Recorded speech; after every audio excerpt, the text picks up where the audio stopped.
Good afternoon and welcome to this event. My name is John. I'm here from UniTasterDays and I'm going to be hosting this event today. And we're going to be introducing university courses in business. So whether you join us live or watch back on the recording, a really warm welcome to you. I'm joined today by two fantastic speakers. I'm joined by Dr Irina Gokh, who's joining us from Montfort University. Irina is a senior lecturer in strategic management. I'm also joined by Craig Coutinho. Craig is joining us from Pearson College London, and Craig is a student recruitment and outreach officer. And Craig, uniquely, as well as now studying at a university which offers business courses, actually previously studied business as well. So Craig can offer, after Irina finishes in a second, a really useful student perspective on studying business. But I'm always conscious with these events, you've tuned in to hear from our fantastic speakers, not from myself. So I'll introduce our first speaker, please. That's Dr Irina Gokh, joining us from Montfort University with an introduction to why study business. Over to you, Irina. So, hello everyone. My name is Dr. Irina Gokh, and I'm delighted to be here to talk about and insights into studying business at university, and to also talk about what to expect from a business course. My role, I want to talk a bit more about what I do at Montfort University, so you know what I'm talking about as well. So I'm a senior lecturer in strategic management. I'm also program leader for the undergraduate program BA Honours International Business. It means that I'm one of the key points of contact for students to discuss various academic queries, but also it means that I oversee the program, the undergraduate program BA Honours International Business. And the program, or the degree or the course of study, consists of many different modules that students study throughout their years at the university. And I'm also a module leader. It means that I lead and teach on several modules on my program. And those are modules for year one, global business environment module, and module for year two students, international business. And I'm going to draw examples today from those modules. So to give you a flavor of what it means to study business at the university. If you think about business, then business is all around us. There are different types of businesses. Some manufacture products, some businesses produce services, and the more the better. Our quality of life depends on that, because we have a variety of services and products we want to choose from. So it's good when there is a variety. And also the economic growth of the country depends on that. Economic development depends on that. And if you choose to study business, then on a business program, you can expect to learn how business across different sectors operate and run, learn about various corporate functions, and of course, you can learn about how to set up your own business if that is what you like to do. Because I'm a program leader for BA Honours International Business, I would suggest that we talk about this a bit more, so I can tell from my own experience. If we are talking about international business, I suggest to talk about the following. Currently, you're watching this recording from an electronic device. It can be your laptop or phone or a tablet.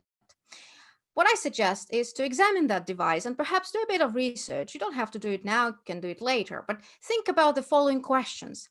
Where was the device that you're currently using to watch this video produced? Can you name a country? Were all the parts of the device produced and assembled in one single place, or different parts of the device could have been produced in different countries and then sent to another country for the final assemblance? Did you buy the device in the same country it was produced? Those, of course, are very important questions for the international business area of knowledge, but also they are practical questions for those people who work in international business environment, work for multinational companies. So those are questions that managers would need to know how to address. And on the international business program, you can expect to learn how business operate across borders and how to strive in this increasingly complex global economy. If we think about business, we are talking about the firm. So a firm is going to be put at the heart of our discussion. And here is the firm. So you have a firm at the center, but the firm itself, it doesn't exist in the isolation or in the vacuum. It exists within its own environment. And I'm quite sure that you are familiar with some of the facets of that environment. It can be politics, finance, technology, legal, economic, ethics, culture. Those are the main ones, but of course there are much more that we can talk about. And what is also important is that the firm was incorporated or originated in one specific location, country. So each country has its own unique environment, and that environment will shape the firm. And also, because that environment is changing all the time, a firm will have to adjust to those changes constantly. If we think about international business, we talk about firms that operate across the international borders. And in this case, those firms will need to adjust to the environment of each country they operate simultaneously. And those are things that managers and people who work in business, they have to know those things. They have to know all about the business environment and how to operate within it successfully. So this, what you currently see on the screen, are possible modules that you can study. And those modules, just possible modules, not all of them, of course, but they sort of depict the facets of that environment and offer you a more conversation about that. Let us consider an example, and this is something that I teach myself. So this is the example from one of the modules that I teach for year 2 students, so second year university students. The module is called International Business, and in this module we talk about multinational enterprise. So before I start, I think it's important to tell you a definition, or to tell you what does it mean when I say a multinational enterprise. So there are different types of firms, and some of those firms, they decide to take their own money, invest into the foreign country, invest abroad with their own money, and by investing there, establish a full control and ownership over their production and activities in those foreign countries. That's what we call a multinational enterprise or a multinational firm. In contrast to that, there are other firms that also engage in international business, but they do not necessarily own or control their activities in other locations. They, for example, export their products in other countries. So they engage in trade. One of the key discussions that we have in this module is about why some firms would decide to become multinationals and other firms would not. One of the ways to address this question is perhaps to talk about trust. And I have this example, and I have a picture of an apple. It's actually this apple. I have it here. So let's say you decide you want to buy an apple, and you go to the market, or you go to the store, and there are many different apples there, and you decide to choose the one that you like. And you can see it, you can talk to the seller, they will tell you everything about the product, and you will agree to pay the price for that product because you trust the seller that this product or this apple, in this particular case, is what you want to buy. Of course, when we talk about multinational companies, fruits and vegetables may be a bit of a simplistic example, but I've got the gist of the argument just right. Sometimes there are circumstances when you as a manager will have to establish a full ownership and full control over your production process, so you can control every single element of it. And in order to do that, you will need to do it yourself. So you will be able to establish a trust between yourself and your customer, and your customer will agree to pay the price for your product because they will believe that the product is what they want. And you, of course, will guarantee the quality. And this is something that we discuss in the module, something that, it's sort of a main discussion element of the module, why some companies would become multinationals and some would not. So to give you an overview of what are the range of topics we can discuss in that module, apart from why some companies are multinationals and others are not. We are talking about, of course, the multinational enterprise, and we talk about foreign direct investment, which is the means of how multinational companies become multinational. We also talk about different strategies employed by multinational. We talk about the environment of the multinational enterprise, decision-making process, location choices, and we, of course, talk about geopolitical issues, because geopolitical issues are important when we talk about global context. One of the things that I want to offer you is sort of a discussion that you can have when you talk about the structure of the multinational enterprise network. So here is the world. And let's say we have a company that was incorporated in the United Kingdom. Headquarters is there. The company is local yet, but the company decides to establish a subsidiary, so in Canada. So they invest in Canada. But by doing so, they also create a link between their headquarters in the UK and their subsidiary in Canada. The same happens when they decide to invest in Nigeria, and they establish a link between headquarters in the UK and the subsidiary in Nigeria. And the rest of the network follows with time. Of course, I have just 11 subsidiaries here, and some multinational companies, they have more than 500 subsidiaries, and it's a very complex network. Another thing that we discuss is the dynamic of the multinational network structure, because sometimes investments are made, new investments are made. We've seen that. And also sometimes some subsidiaries are closed. And if you notice that I demonstrated how, for example, Argentinian subsidiary can be closed. And then what a manager of the multinational enterprise should think about is what to do with those connections that potentially can be lost. Connections with subsidiary in Brazil and South Africa, subsidiary 4 and 7, for example. So those are the things that we can discuss during the module.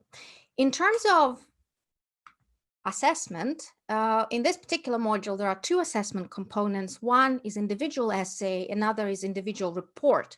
Both assessments are directly linked to what you're going to study in the module, and also they are very practical. It means that the assessment itself can be modified and used at work environment.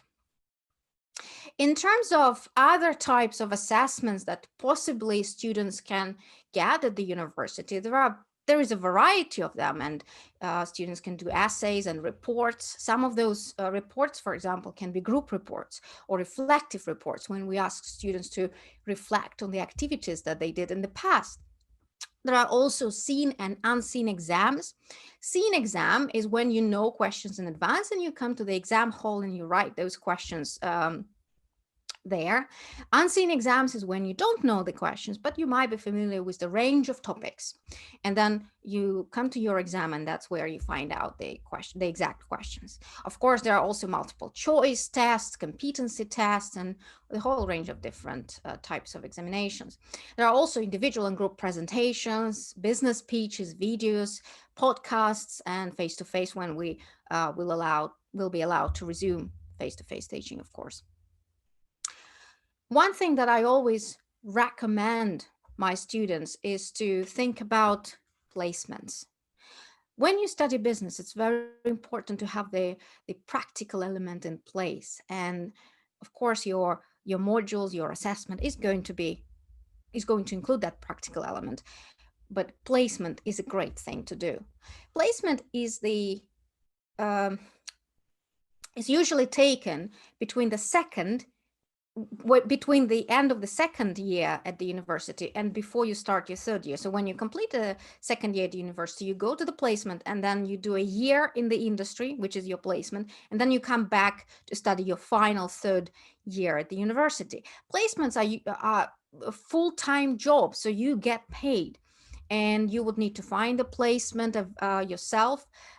We offer help and support in how to find a placement, and you work with different industry leaders. So that is something that I suggest you think about when you are at your first year. Maybe towards the end of the first year at university, start thinking about placements.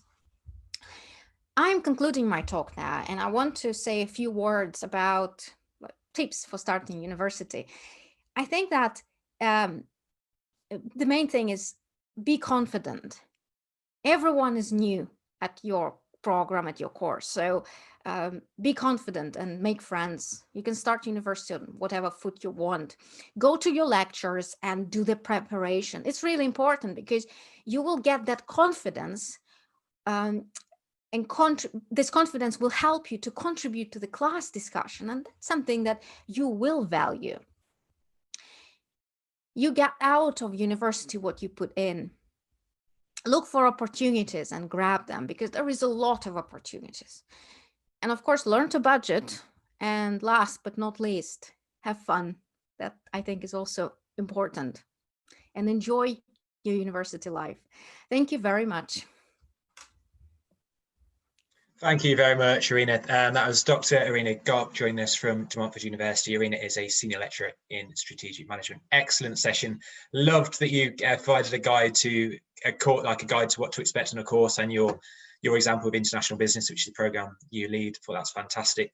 Great as well that you said about placements. I'm a big placement fan, and I think a lot of students perhaps don't know much about placements and therefore graduate, and then there's a graduate of a lot of people that are looking for their first big job, and those that have done placements no doubt will be ahead sometimes of other students because they've got experience, and avoiding the catch-22 of needing experience. Well, want the catch-22 of essentially you want jobs, but then jobs want experience, and you're thinking you want experience, you need a job to get experience, and placements provide that opportunity. So big thank you, Dr. Irina Gokh, joining us from Montfort University.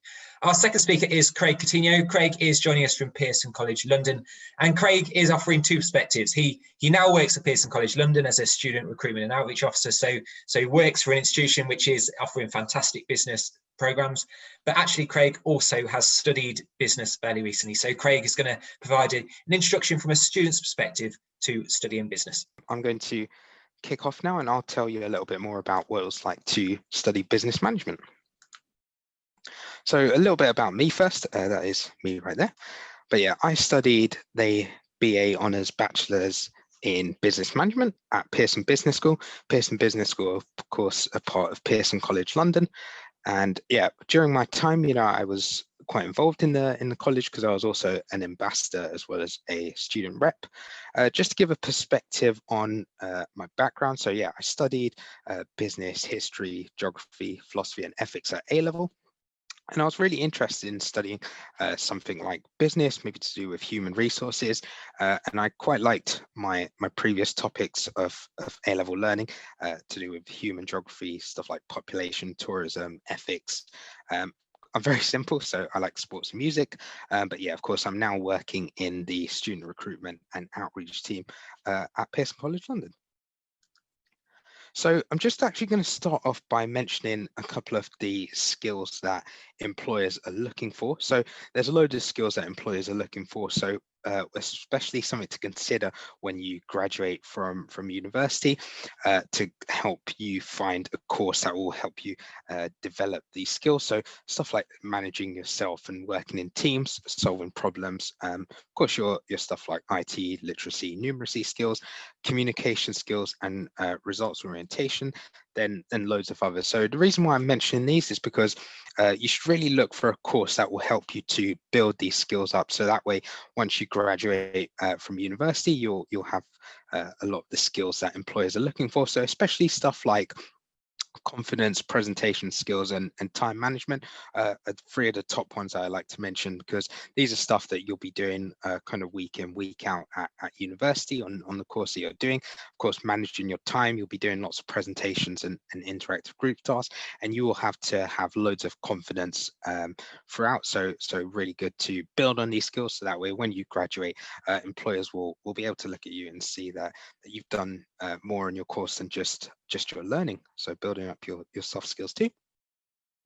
And then the course that I did, of course, was the Bachelor of Arts in Business Management. It's a 3-year course. It's a very practical course, and it's, of course, designed by industry. So you may have heard me mention Pearson Business School. Yes, Pearson is, of course, part of Pearson PLC. So loads of industry companies that link with. So this degree in particular was made with companies like Unilever, IBM, etc. So what that means is really up to date and history ready, and yeah, taught by loads of tutors with a wealth of experience who gave loads of good top tips and advice. With my course in particular, so in the end of your first year leading up to your second year, you can actually specialize in a specific pathway. So you can do it with like finance, global industries, law, etc. And then, yeah, it's a very practical degree with loads of focus on examples and case studies rather than just learning the theory. Okay, so in terms of my first year, so some of the compulsory modules I did. So in your first year, I did Principles of Business. So you learn about the basic concepts of business and how the world of business works. So kind of how Dr. Irina gave that really great example. It's also a refresher on any previous learning you've done in business, or an introduction to kind of business as a subject overall, and you learn about each of the different business functions. So if you were deciding to do business and you hadn't done it already at A level, don't worry, because most business courses will have this in your first year, in that first term, where you can get that kind of introduction to the world of business, or it will just be a refresher if you've done it previously for something like an A level or a BTEC. And then, of course, in the second term, that's when it got very practical. So we had like a group project, and with us, we had to set up an organization to help a charitable initiative. So loads of great key skills there, teamwork, and yeah, loads, and really good to work with a charity or charitable initiative. Another module that I really enjoyed, probably one that most universities do, a research one. So you can have freedom to research a business related topic or issue. So I think I looked at the Heathrow expansion, and yeah, it's good to be able to start practicing your research skills, especially at the start of your university journey, so that once you get to your final year, you'll be able to take it on really easily, and be very knowledgeable and know how to conduct research. Then just a couple of the kind of electives. So the ones in particular I looked at or I studied was industry studies, international business, economics, and then a self-managed learning course. So I didn't really focus on a particular function of business or pathway, as I mentioned previously. So I kind of did a little bit of mixing and matching of the different modules that I might enjoy. Particularly liked international business, and like looking at global economies. And then economics from my previous learning. Then I did a self-managed learning module, exploring an interest and managing your own learning. And yeah, I linked it to some of my hobbies and interests. Yeah, as I've mentioned, you can tailor the degree to your interest by choosing a specialism at the end of your first year. So a lot of my friends on my courses changed to the marketing pathway, where they found they had an interest in marketing or wanted to pursue that as their career course. And then some of my second year modules. So this is where it kind of really gets a little bit more exciting because it links towards your degree grade. So yeah, all of the business management students look at kind of strategic marketing, people management, operations, project management, contract law. So you really look at all of the different aspects of business and the different functions. And rather than just looking at each of the functions and kind of understanding them, you have to look at them more strategically. So you're looking at how they'll work in the long term, and how they kind of have that interrelationship between each other. And yeah, I'd say, in your second year, that's when things do get a lot more exciting, and you really need to kind of start to focus more and kind of put in more effort, especially in stuff like coursework and exams. And then yes, just some more. So in your second and third year, you'll have more choice of electives. So yeah, different choices ranging from stuff in finance, global industries, marketing, or individual-based learning modules. As I mentioned before, those like self-managed learning ones. And then at the end of your second year, you can do an internship, which is guaranteed by the internships team. Really good to take advantage of this. I've mentioned, we have loads of industry partners, so really good to get connections with industry. So I did 2 during my time. So I did one with a small startup events company, and then I did another with Pearson, working in their global learning and development team. And then third year, so I really like these modules. So looking at the kind of more management side of things. So you look at strategic management, innovation management, and then you have your final project, very similar to your dissertation. That's where you kind of accumulate all your learning and focus it on your final project. But this is the kind of year where you really look more at the kind of top side of managing and how to manage the business. And then our assessment. So yeah, there's a variety of assessments for each modules. Assignments where they're based on a case study or a scenario. Exams, of course, timed written assessments or multiple choice ones. Presentations, individual or group ones.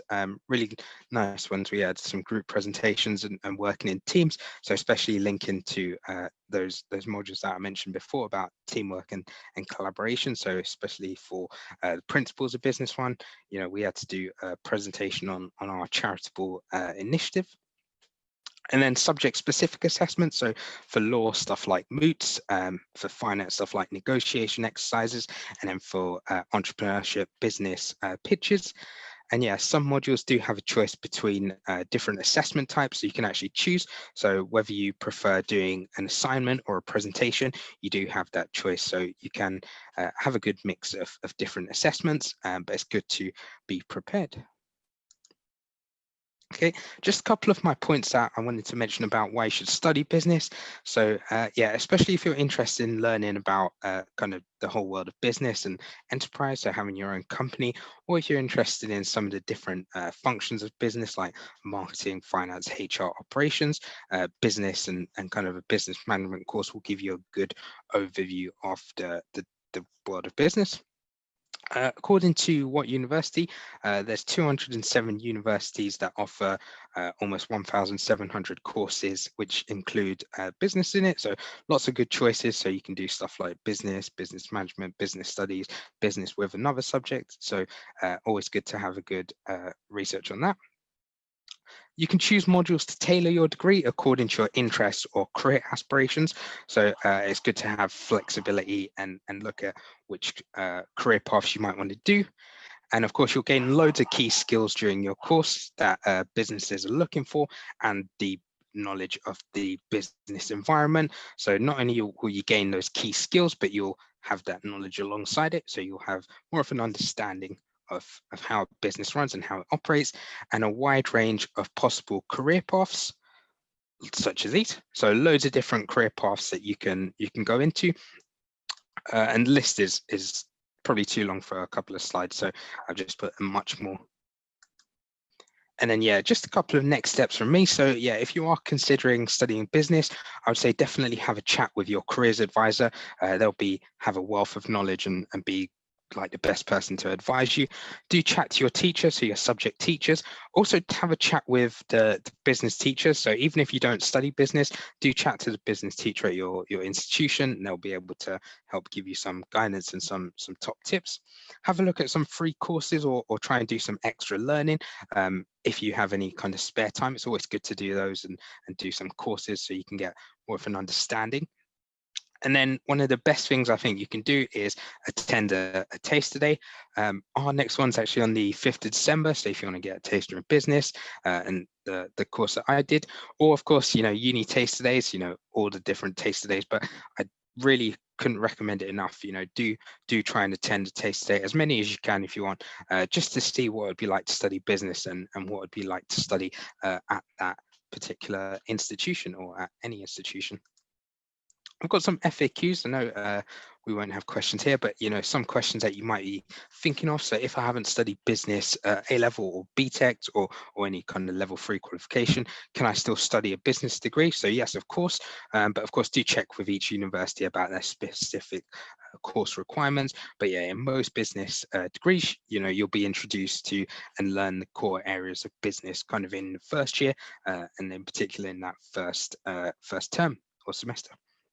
Should I do an internship or placement? So yeah, Dr. Irina's already mentioned about why you should do kind of a placement and stuff. So really important. Yeah, I'd really recommend it. So you can gain lots of experience from this, as well as building up a network and contacts of people kind of working in your ideal career or industry. So I made loads of good connections that I've added on LinkedIn and keep in contact with even to this day. So really good for those career connections and networks. And then any personal kind of top tips and advice for choosing a business course, I would just say, do your research, speak to the institution, speak to the academics, and especially stuff like people like student ambassadors, because they're of course people who are taking the course and they can tell you more about stuff like student life and that course. And then just have an idea of the career path that you want to take. And then just my final point, so if you do have any more questions, more info, so have a look at our website, pearsoncollegelondon.ac.uk. If you have any questions for me, you can email me at hello@pearsoncollegelondon.ac.uk.